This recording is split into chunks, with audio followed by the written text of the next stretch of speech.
साक्षात विष्णु है, नहीं जाता है। अब राजा बने संकट में पड़ गए कि अब तो हम हार गए, अगर हम देंगे तब तो हमारा जाएगा ही जाएगा, और नहीं देंगे तो हमारा कल्याण नहीं होने वाला है। दे देंगे तो हो सकता है बच भी जाए, और नहीं देंगे तो हमारा कुल समूह नष्ट हो जाएगा। इनके श्राप से हमारा पूरा समूह नष्ट हो जाएगा। बलि महाराज ने बहुत शुक्राचार्य से कहा ये सब कुछ नहीं होगा। बोले महाराज आप संकल्प पढ़ें। लोग कहते हैं, लेकिन और अन्य पुराणों में कहीं दृष्टांत मिलता है, लेकिन भागवत में नहीं। और राजा बोले संकल्प दे रहे हैं, ब्राह्मण रूपाय वामनाय इमाम त्रिपदान पृथ्वी अहम संप्रददे। लेकिन शुक्राचार्य शास्त्र भी कहता है किसी कन्या का अगर विवाह हो रहा है, थोड़ा बहुत अगर इधर उधर झूठ बोल करके कराना हो तो भी करा दो, चलेगा।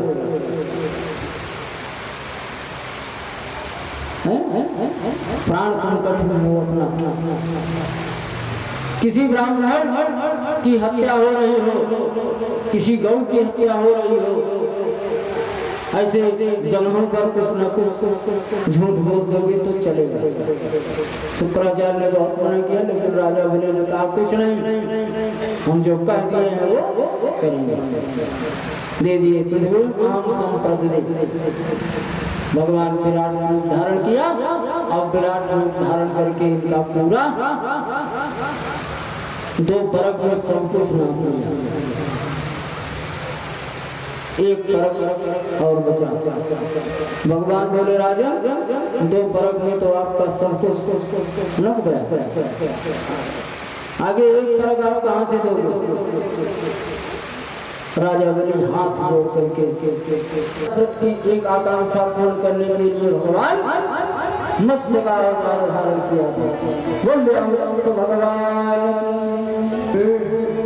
यहीं से भगवान सुखदेव जी कहते हैं परीक्षित, भगवान के अवतार तो 24 राम कृष्ण 2 ये कहें, अंतर नहीं इनके नयन गंभीर हैं, इनके चपल विशेष। इस प्रकार से भगवान की कृपा से भगवान आगे हम थोड़ा सा भगवान नाम कीर्तन करते हुए आगे की कथा में हम फिर गोता लगाते हुए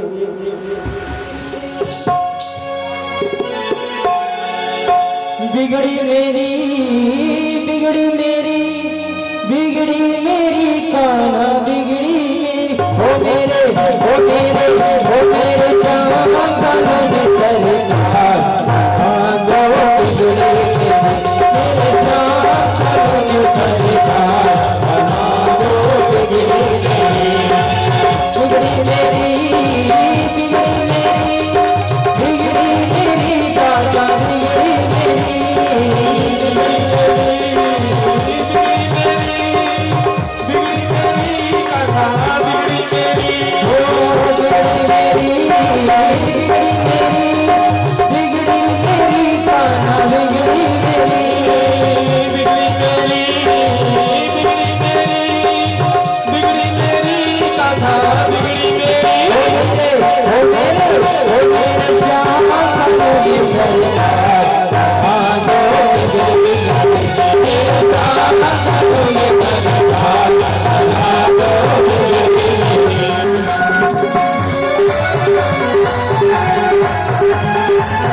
को भाई वृंदावन के बांके बिहारी, वृंदावन के बांके बिहारी, वृंदावन के बांके बिहारी।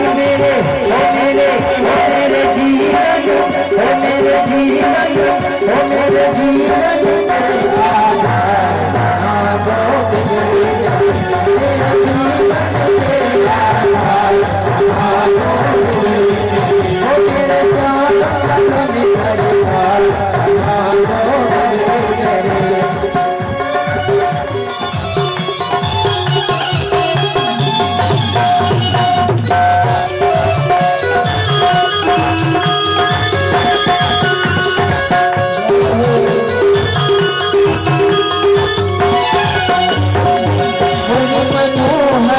नंदी के लाला यशोदानंदन मदन गोपाला, यशोदानंदन मदन गोपाला, यशोदानंदन मदन गोपाला, यशोदानंदन मदन गोपाला। मुनि मनोहर नंदी के लाला यशोदानंदन मदन गोपाला, यशोदानंदन मदन गोपाला, मदन गोपाल। मेरी बिनती, ओ मेरी बिनती, मेरी बिनती बारंबार बना दो, मेरी बिनती बारंबार बना दो, ओ मेरे श्याम कमल सरकार बना दो तेरे।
राघवेंद्र के नेत्रों में गंभीरता है और कृष्ण के नेत्रों में चपलता है।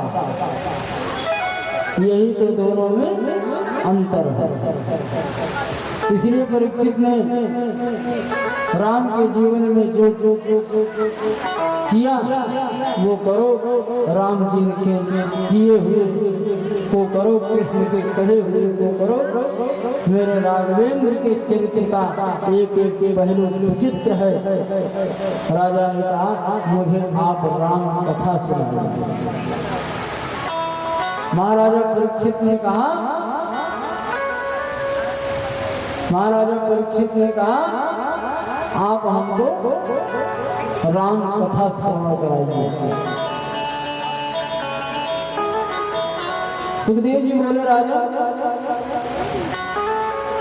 सुखदेव जी महाराज जी बोले, राजा तुमने राम कथा विस्तार से ऋषियों से सुनी है, फिर भी संक्षिप्त में हम राम कथा में तुम्हें अवश्य सुनाऊंगा।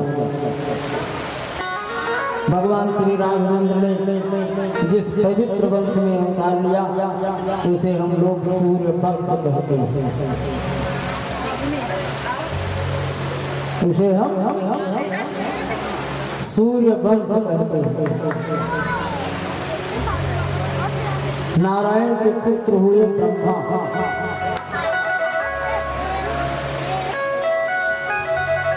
नारायण के पुत्र हुए ब्रह्मा,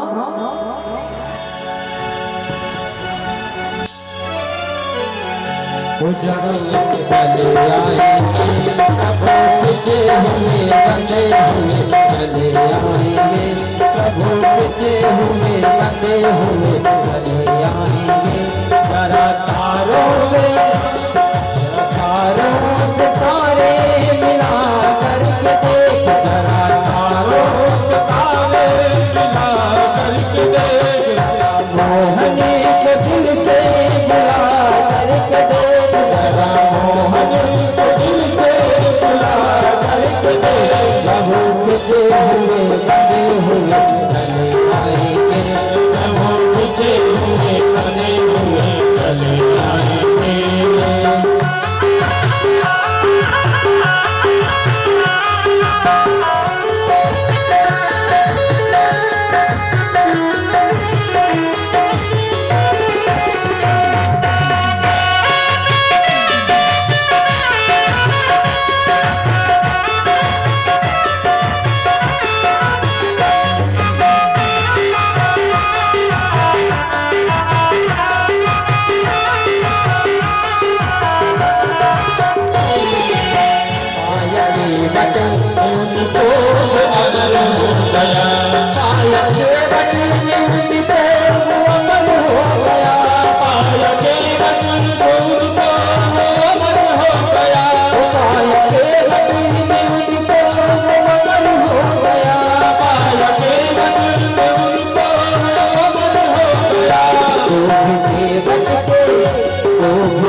सूर्यवंश उनसे ही प्रारंभ हुआ, विवस्वान से।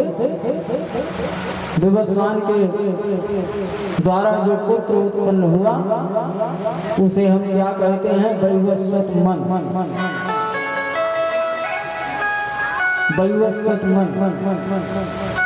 वैवस्वत महाराज के पुत्र प्रद्युम्न हुए, जो शिव जी के आश्रम में गलती से जाने की वजह से स्त्री बन गई और अंत में उन्होंने देह का त्याग कर दिया। वैवस्वत मन के मन में बड़ी चिंता हुई। उनके 10 पुत्र थे, उनमें उनके एक पुत्र का नाम सरिया। देखा भगवती वहां बैठिए, आप बैठाओ। शिव जी के आश्रम में गए, जो वाणी निकल जाएगी वो वापस नहीं आएगी, ये कथा है। आप ध्यान इधर करेंगे तब तक मजा आएगा, नहीं तो कुछ आने वाला नहीं।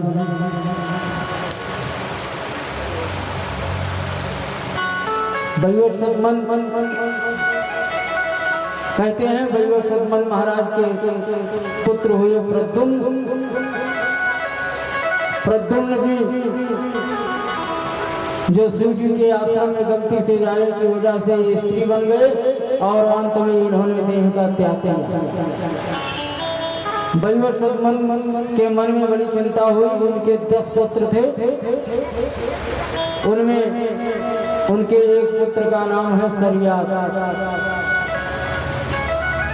वैवस्वत के सरियात नाम के जो पुत्र हैं, उनके यहाँ एक परम सुंदरी कन्या ने जन्म लिया, उसका नाम है सुकन्या। राजा एक बार अपनी सेना को लेकर वन में गए और वहाँ च्यवन नाम के ऋषि तपस्या कर रहे थे।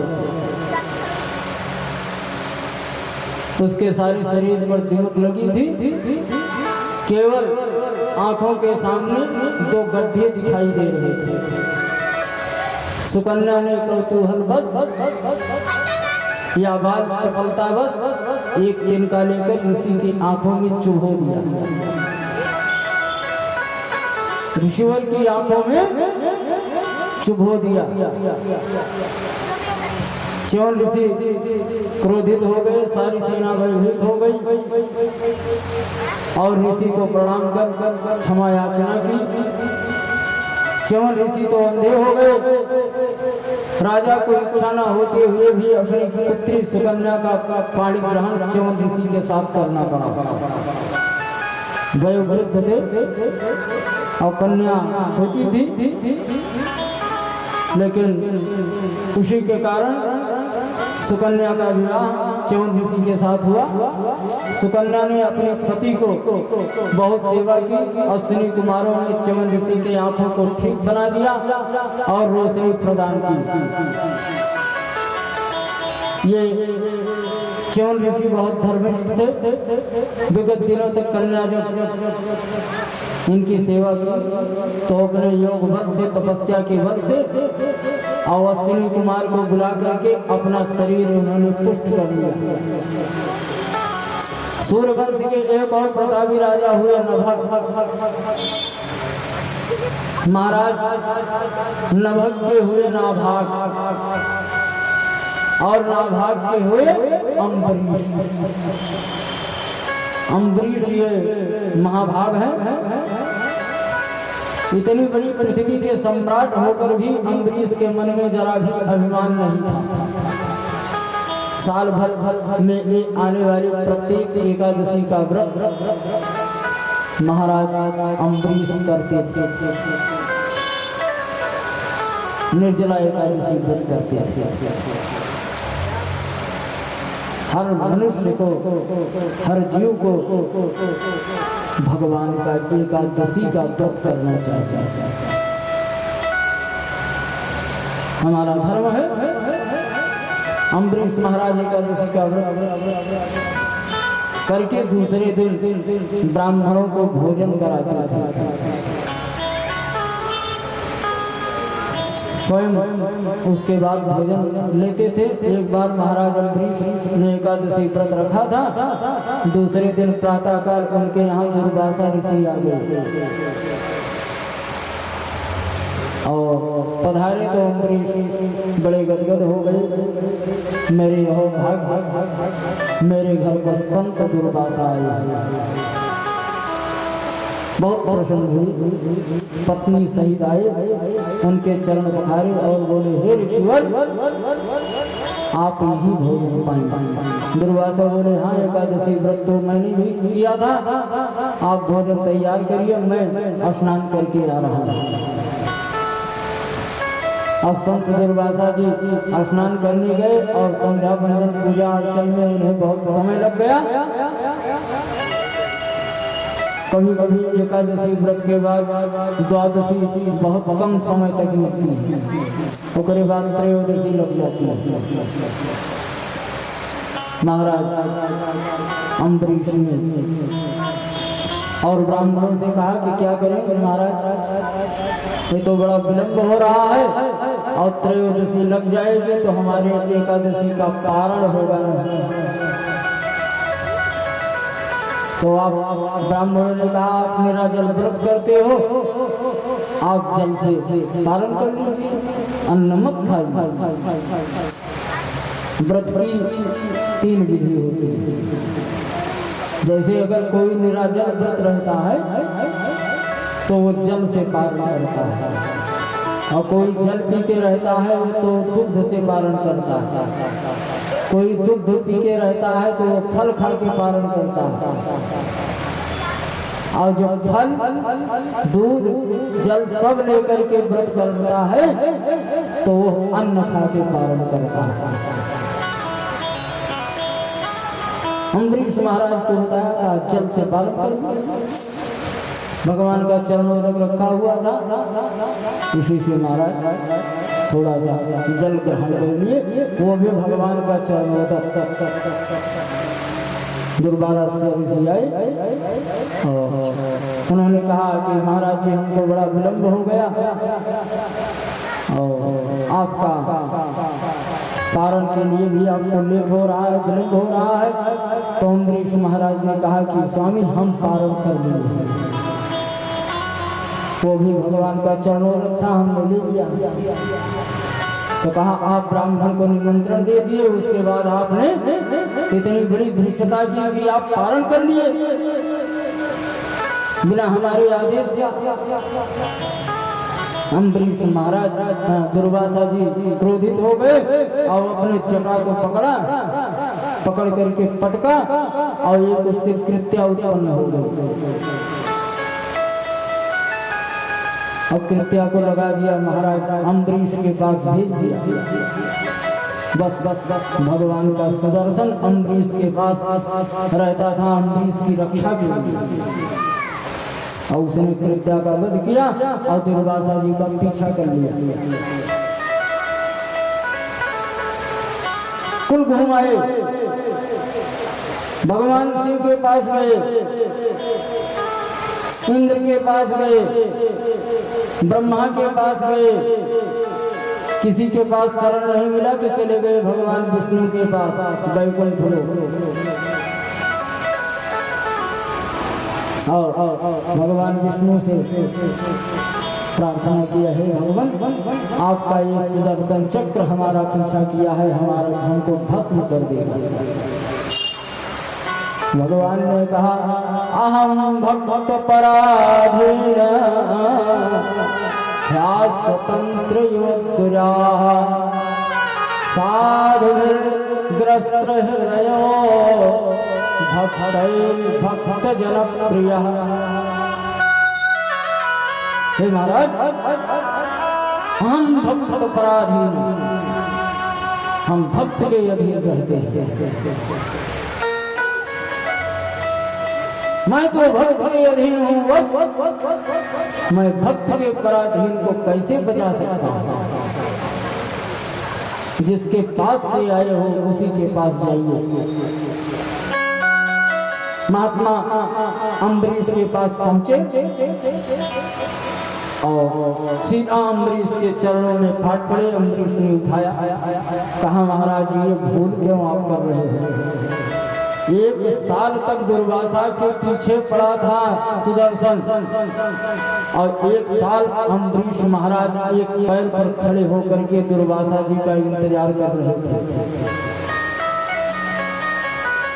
ये भगवान की कृपा देखिए, जल अन्न कुछ नहीं लिए, केवल दुर्वासा जी का इंतजार कर रहे थे। दुर्वासा जी आए, भगवान से बड़ी दुर्वासा से प्रार्थना किया। दुर्वासा जी को बड़ा कहा महाराज आप इतनी बड़ी गलती क्यों कर रहे हैं, भूल क्यों कर रहे हैं? हमारे ब्राह्मण पूज्य हैं।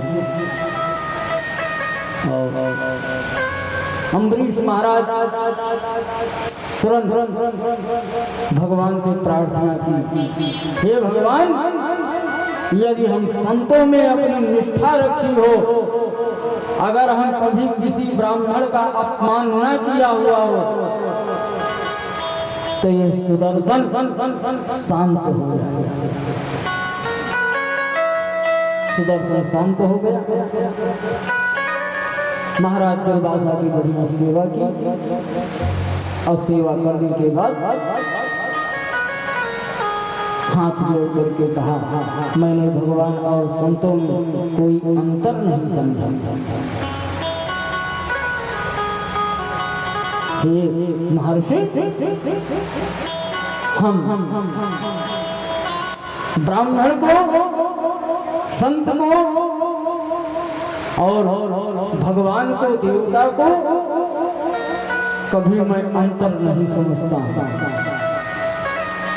राजा अम्बरीश ने हाथ जोड़कर क्षमा मांगते हुए कहा, महाराज जी, आपको बड़ा कष्ट उठाना पड़ा। पधारिए, भोजन करिए। दुर्वासा जी ने के नेत्र सजल हो गए, अश्रु प्राप्त होने लगे। अहो अनंत दासाना महत्तम दृष्टपद्य में कृतागसोऽपि यद् राजन् मंगलानि समीहसे। वाह, बढ़िया कह रहे हैं। हे भगवान, हे अनंत भगवान के प्रेमियों, उसने ही मेरी सुरक्षा की। आशीर्वाद देकर वहां से चले गए। सूर्यवंश के प्रतापी राजाओं में परम तेजस्वी महाराजा यूनास राजा हुए। सूर्यवंश की विशेषता रही कि इनके यहाँ बिना यज्ञ किए कोई पुत्र नहीं उत्पन्न होते थे। और ये यहाँ से लेकर के महाराजा दशरथ तक बिना पुत्र यज्ञ के किसी को संतान नहीं हुआ। अधिकांश राजाओं ने यज्ञ किया, तभी उनके यहाँ पुत्र उत्पन्न हुआ है। और चंद्रवंश की क्या विशेषता है? क्योंकि उनके नयन गंभीर हैं और उनके चपल विशेष। ये भगवान की कृपा है। ये है मेरे ठाकुर की कृपा। ऐसे हैं तो इनके यहाँ बिना युद्ध के कभी किसी का विवाह नहीं होता था। वशिष्ठ ने ध्यान लगाकर देखा और भगवान कहते हैं कि राजाओं ने, महाराजा सूर्यवंश में सूर्य से लेकर दशरथ तक अधिकांश राजाओं ने यज्ञ किया, तभी उनके यहाँ चंद्रवंश में ऐसा हुआ। और यूनास महाराज ने भी यज्ञ किया, महाराजा यूनास। लेकिन जो यज्ञ का अभिमंत्रित जल है, उस जल को गलती से राजा ने स्वयं पी लिया। यूनास महाराज स्वयं पी लिए और पत्नी उस जल को पीती तो उसे पुत्र होता। लेकिन रात में इनको प्यास लगी थी और ये उस कलश का जल सारा पी गए। अब वशिष्ठ जी ने ध्यान लगाकर देखा तो कहा, महाराजन सब गड़बड़ हो गया। तो क्या हुआ? राजा ने पूछा, महाराज जी क्या हुआ? वशिष्ठ जी ने कहा, राजन अब तो आपको ही पुत्र होगा, आपको ही पुत्र होगा। राजा के मन में बड़ी भारी चिंता हो गई। राजा के पेट को चीर करके बालक को बाहर निकाला, लेकिन अब सबको चिंता हुई कि बालक को दूध कहाँ से मिलेगा। भाई किसी स्त्री को अगर होगा तो उसको वात्सल्य होगा, और वात्सल्य होगा तो उसको दूध निकलेगा। और इनको हुआ चीर करके निकाला गया तो दूध कहाँ से मिलेगा? बड़ी चिंता हो गई। तो स्वर्ग से इंद्र महाराज आए और उन्होंने अपनी तर्जनी उंगली को बच्चे के मुंह में डाला। तो महाराज इंद्र के द्वारा उस बच्चे को दूध मिला। उसी का नाम महाराजा मानधाता नाम हुआ। मानधाता हुए, मानधाता के पुत्र हुए मुचकुंद, जो बहुत तपस्वी हुए, जिनको भगवान श्री कृष्ण की मुक्ति दिलाई भगवान ने। इन्हीं मानधाता महाराज के वंश में आगे जाकर त्रिवंदन हुए, त्रिशंकु हुए, महाराजा हरिश्चंद्र हुए और उन्होंने सत्य पालन के लिए अपने सर्वस्व का बलिदान कर दिया। इसी वंश में आगे चलकर एक परम विचित्र राजा हुए बाहु। उनकी बड़ी रानी को यज्ञ द्वारा आमंत्रित चल खिलाया, गर्भ में बालक आ गया, लेकिन अन्य रानियों ने ईर्ष्यावश बड़ी रानी को जहर खिला दिया, तो गर्भ के बालक के विनाश के लिए कि ये नष्ट हो जाए।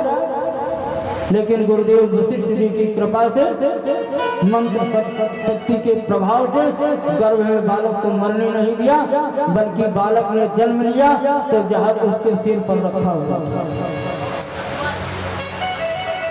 तो गर्भ के साथ उत्पन्न होने से उसका नाम सगर पड़ गया।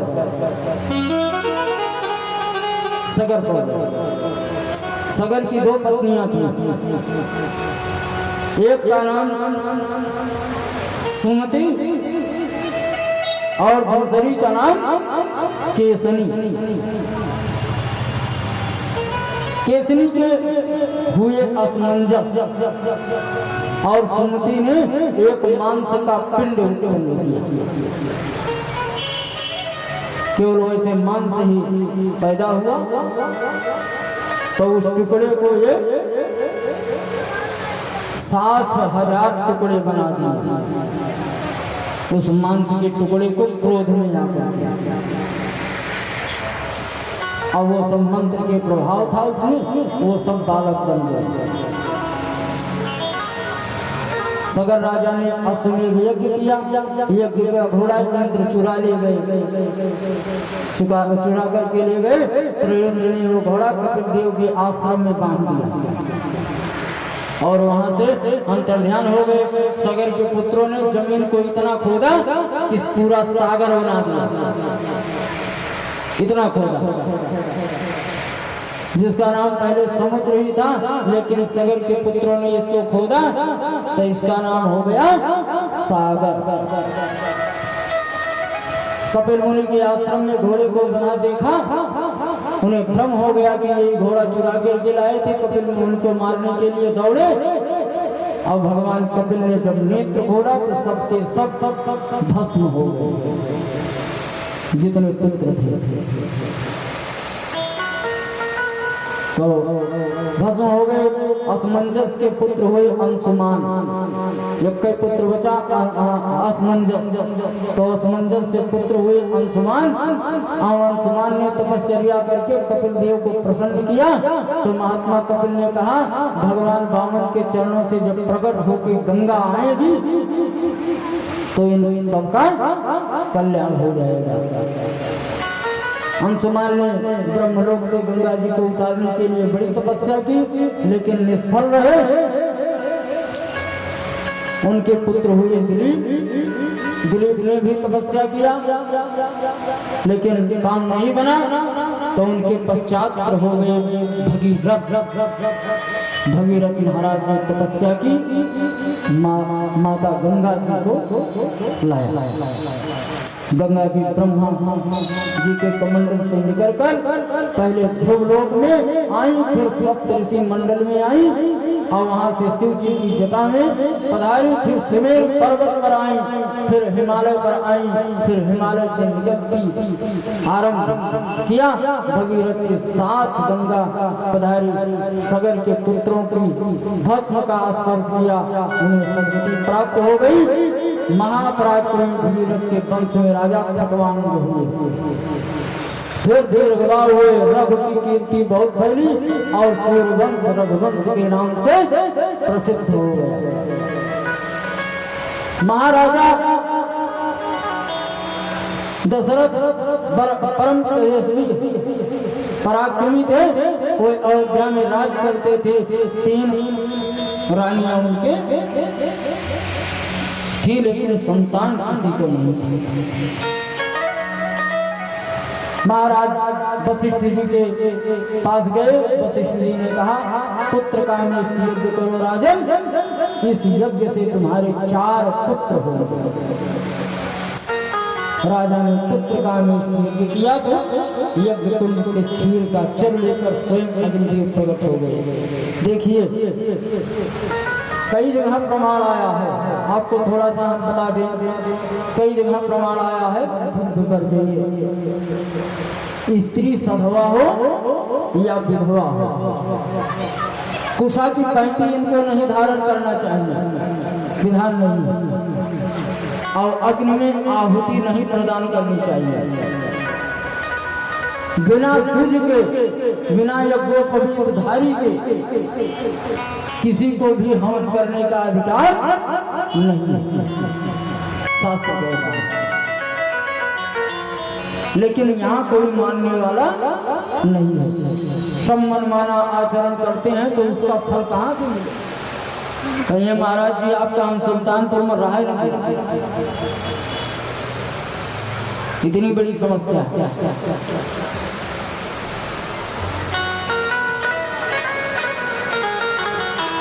इतनी बड़ी समस्या है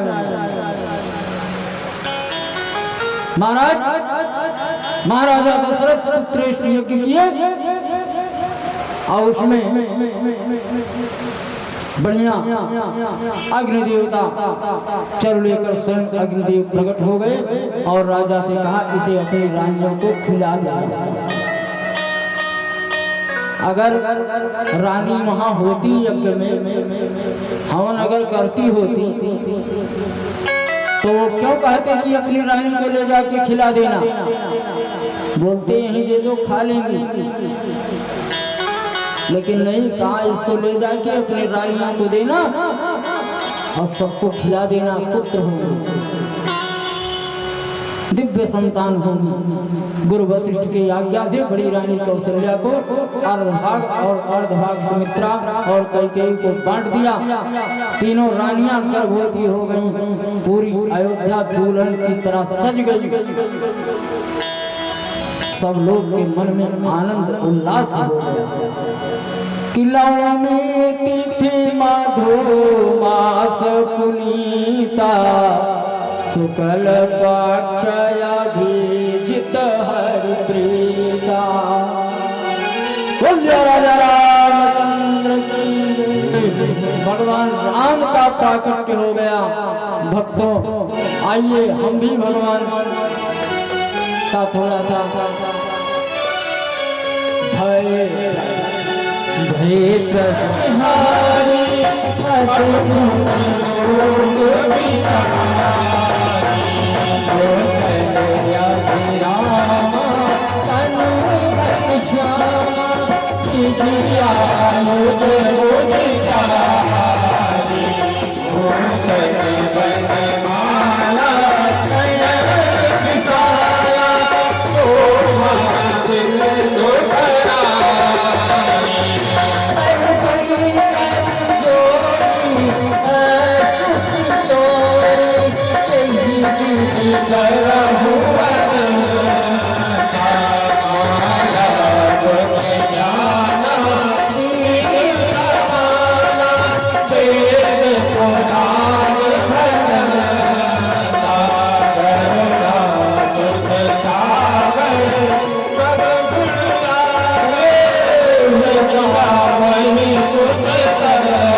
रामचंद्र की जय बाल वृंदावन बिहारी लाल की जय हो।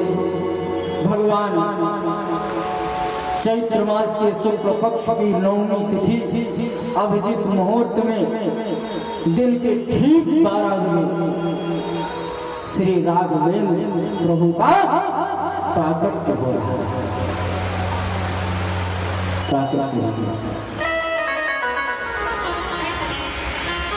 अवध कुमार भगवान सशंक चक्रम सकिरीट कुंडलम सपेत वस्त्रम सरसीरुहे क्षणम शिरसा चतुर्भुजम। ऐसी सुंदर झांकी है भगवान की। आप भगवान का ऐसे मन में दर्शन करते हुए भगवान मंद मंद स्मित हास्य कर रहे हैं, मुस्कुरा रहे हैं और भगवान शंख चक्र गदा पद्म धारण किए खड़े हैं। माता कौशल्या गदगद हो गई, लेकिन एक बात किसी को भी नहीं पता नहीं है, दशरथ जी को भी नहीं मालूम है। अंदर में माता जी प्रसन्न है, सैनिक मंत्री किसी को भी कुछ पता नहीं है। प्रभु राम के प्राकट्य का केवल माता कौशल्या को पता है। इसलिए कहते हैं, क्या कहते हैं, कौशल्या हितकारी, माता के हित की, माता के दर्शन किया। भगवान ने कहा, आपको याद है पूर्व जन्म में आपने तपस्या की थी और आपसे मैं कहा था, चाहूं तुम्हारी समान सुख प्रभु ये हमारे आराध्य हैं। ये भक्त पर कृपा करके स्वयं अपनी वांगमय लीला से भक्त का कल्याण करते हैं। ये हमारे स्वामी हैं। कहते हैं, हमने वचन दिया था आपको और आपने मुझसे मांगा था, आप सरिस खोजो कहाँ जाई, और क्या कहें तब तनय हो मैं आई, मैं आपके यहाँ आऊंगा। इसलिए आपका पुत्र बनकर आ गया। माता, बाहर बड़ी भीड़ लगी है, दुनिया मुझे देखने के लिए खड़ी है। आप जल्दी द्वार खोलो और जल्दी दर्शन करेंगे सब। कौशल्या बोली, मैंने आपको पुत्र बनकर आने को कहा था, आप तो पिताजी बनकर पधारे हो। हे ठाकुर, ये शंख चक्र गदा पद्म लेकर आए हो, ऐसा कोई बेटा होता है क्या? राम जी बोले, माता, हम तो जहाँ कहीं पुत्र बनते हैं ऐसे ही बनते हैं, ऐसे ही बनते हैं। आप हमको पुत्र बोलो, हम आपको माता बोलेंगे। ये हो गया बेटा, और ये आप हो गई मैया। लेकिन कह रही हैं कि 4 हाथ का बेटा नहीं होता। सज्जनों, राम जी ने अपना सारा माया हटा लिया और भगवान बाल रूप में हो जा रहे हैं। मैया बोली, 20 फुट का बेटा, इतना लंबा बेटा हम लेकर के क्या करेंगे? हमको तो छोटा सा बालक चाहिए। आप उस रूप में। माता पर बोली, सोमति डोली तजहु तात यह रूपा। कहते हैं कि जैसे सुलीला अति प्रिय सीला, यह सुख पर जो आपके पाल लीला में हमको प्रेम मिलता है, वो इस 4 हाथ में नहीं मिलेगा। हे ठाकुर तो सुन बचन सुजाना रोदन ठाना होई बालक स्वरूप। भगवान छोटे से हो करके रोदन करने लगे, यह चरित जगाओ हर पल पाओ तेल पर राम जी रोने लगे, रोदन करने लगे। आकाश मंडल में देवताओं की भीड़ लगी है दर्शन करने के लिए। 12 बजे चंद्र सूर्य से कहते हैं आगे चलो। सब देवता राम जी के दर्शन के लिए आए हैं, भगवान की स्तुति कर रहे हैं। किस प्रकार से? श्री रामचंद्र कृपाल भजु मन हरण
मंजुल मंगल मूल कामयंग फरकन लगे।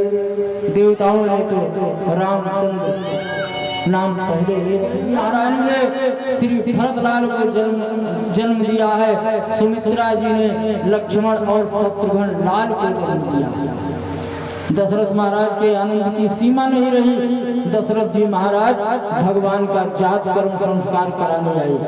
राम जी के जन्मोत्सव पर सभी अवधवासी आनंद मना रहे हैं और भगवान का परम मंगलमय जन्मोत्सव मना रहे हैं, स्तुति वंदना कर रहे हैं।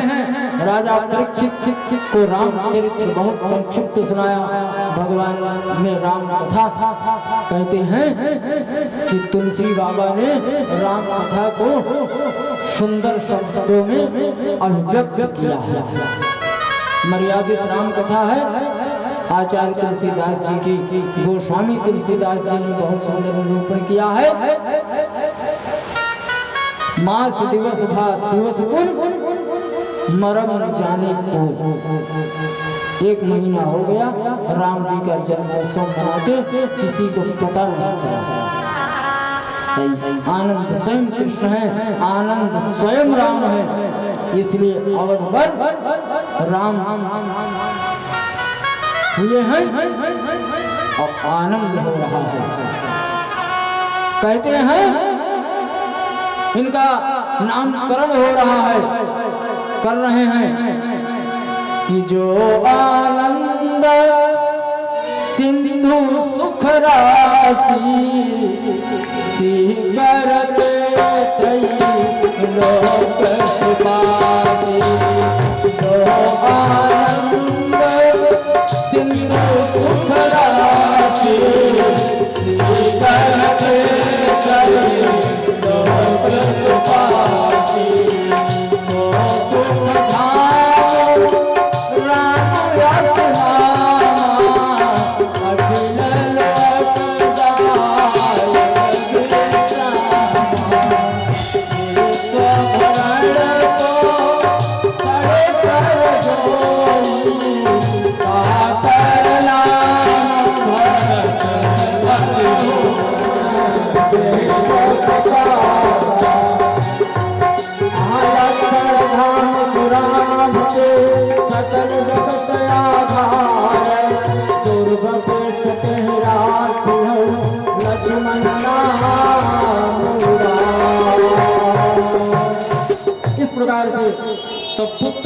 तो ये नाम रखेंगे और पुत्री होगी तो ये नाम रखेंगे।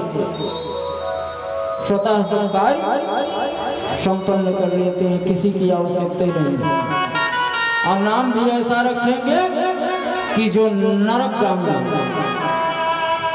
जथा नामो तथा गुणा, जिस प्रकार के से संतान का नामकरण होगा उसी प्रकार से उसका आचरण होगा, ये निश्चित है, ये निश्चित है। इसलिए भगवान अयोध्या में प्रकट हुए हैं, महाराजा दशरथ भगवान का नामकरण करवाते हैं। उसके बाद विगत दिन बीत गए तो विश्वामित्राधुरेण मारीचाद्याह निशाचराः पश्यतो लक्ष्मणस्यैव हता नैऋतपुंगवाः। किस प्रकार से विश्वामित्र जी राम जी को लेने के लिए आए हैं। अहोभाग्य दशरथ जी ने एक बार मना किया, लेकिन राम लक्ष्मण दोनों को गुरु वशिष्ठ के आदेश का पालन कर महर्षि विश्वामित्र के साथ भेजना पड़ा। यद्यपि कह रहे हैं कि सब सुत मोहि प्राण के नाई, राम देत नहीं बनत गोसाई। हे गुरु, राम को देते नहीं बनता है। बहुत बहुत बहुत बढ़िया।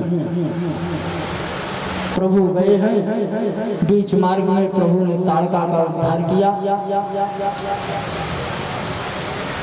बड़ी सुंदर कथा है। आचार्य सुखदेव जी तो राजा परीक्षित को बस संक्षिप्त में बता रहे हैं। विश्वामित्र जी के साथ वहां जाकर प्रभु ने मारीच और स्वभाव नाम के निशाचर थे, उनका उद्धार किया। एक बार ऐसा चलाया प्रभु ने कि 7 योजन का सागर पारा। इस प्रकार से समुद्र पार कर लंका में जाकर गिरा। बीच में प्रभु ने अहिल्या का उद्धार किया। आदरणीय महर्षि विश्वामित्र के साथ श्री जनकपुरी में जा रहे हैं। जनकपुरी में रघुवर का पदार्पण हो रहा है और बड़ा सुंदर दृश्य है। सुखदेव जी महाराज कहते हैं कि ओ लोकवीर समितो धानुरये समुद्रम सीता स्वयंवर गृहे त्रिशतोपनीतम आदाय बालगर्वीलयेक्षुयस्मिन् सज्जे कृतं नृपविकृत्य बभञ्ज मध्ये। जनकपुर में महाराजा जनक जी के यहाँ विश्वामित्र जी का धनुष यज्ञ है, जो दधीची मुनि की हड्डियों से बना। बड़े बड़े राजा वहां आए हैं, लेकिन कोई हिला नहीं सका, तोड़ नहीं सका। भगवान उठा नहीं सके, तोड़ने की तो बात है अलग है। लेकिन भगवती जानकी जी जा रही हैं और भगवान की कृपा से वहां जाती हैं और गौरी पूजन के लिए, माता जी गौरी पूजन के लिए जा रही हैं और जाकर के भगवती का पूजन करती हैं। जय जय गिरिवर राज किशोरी, जय महेश मुख नंद चकोरी। जय जय गिरिवर राज किशोरी, जय महेश मुख नंद चकोरी। गज बदन खड़ानन माता, जगत जननी जामिनी दुर्गाता।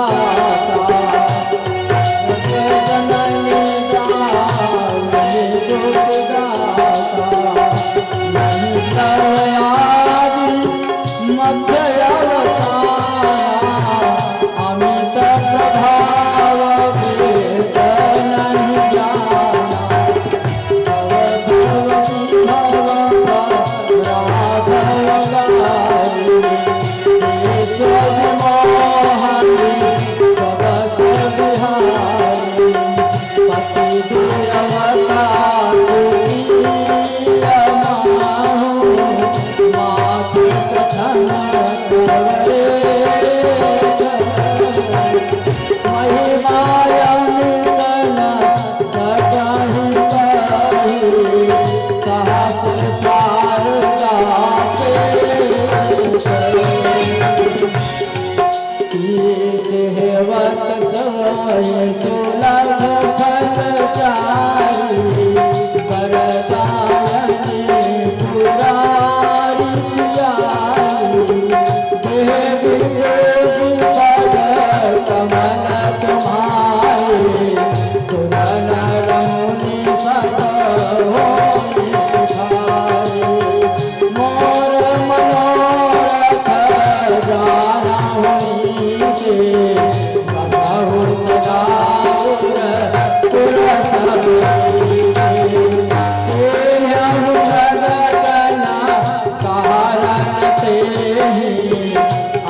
कही चरण हे बनते ही विनय बस धनी भवानी हसी माने